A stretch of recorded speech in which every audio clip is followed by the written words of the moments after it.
Congress party మీ party మన మనందరి party ప్రజల పార్టీ కులాలకి మతాలకి ప్రాంతాలకు అతీతంగా అందరినీ సమానంగా చూసే పార్టీ ఏదైనా ఉంది ఈ దేశంలో అంటే అది కాంగ్రెస్ పార్టీ.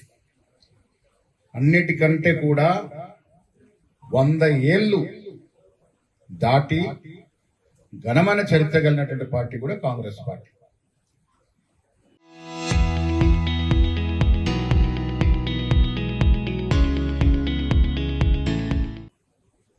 దీనికి తోడు ఎందరో మంది మహానుభావుల యొక్క త్యాగాల మీద నిర్మాణమై పునర్నిర్మాణమై ఇలా పటిష్టంగా ఉన్నటువంటి పార్టీ కూడా కాంగ్రెస్ పార్టీ. శ్రీమతి ఇందిరాగాంధీ, రాజీవ్ గాంధీ దేశం కోసం ప్రాణాలు ఇచ్చి వ్యక్తులు ఈ పార్టీలో ఉన్నారు. గాంధీ మొదలుకొని ఇవాళ ఖర్గే వరకు అనునిత్యం పార్టీ కోసం శ్రమిస్తూ ఈ దేశం సుఖంగా ఉండాలి, పటిష్టంగా ఉండాలని కోరుకునేటువంటి వ్యక్తులు నిస్వార్థంగా ఉన్నారనేది కాంగ్రెస్ పార్టీలో ఉన్నారు. ఇవాళ ఇతర పార్టీలు చూస్తా ఉన్నాం. మోడీ గారిదే ఉదాహరణ తీసుకుందాం.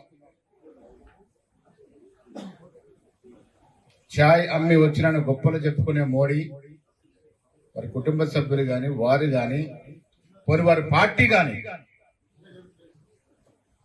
ఈ దేశ నిర్మాణంలో ఈ దేశ స్వాతంత్రంలో ఏదైనా పాత్ర ఉందా? ఇలా బీజేపీ వారు గట్టిగా ఇగో మా నాయకుడు ఈయన ఉన్నాడు, ఈయన దేశ స్వాతంత్రంలో పాల్గొన్నాడని చెప్పగలుగుతారా? ఒక్కడంటే ఒక నాయకుడు ఉన్నాడా? ఆ చెప్పుకునే వీర సావర్కర్ కూడా బ్రిటిష్ వాళ్ళ దగ్గర మోకరినటువంటి చరిత్ర. ఎవరు లేక మన నాయకుడు అంటే సర్దార్ వల్లభాయ్ పటేల్ ని వారు లాక్కునే ప్రయత్నం చేస్తా ఉన్నారు. వారు ఇలా దేశం కోసం త్యాగాల కోసం మాట్లాడతారు. స్వార్థం, పదవిలో ఉండాలనే ఆకాంక్ష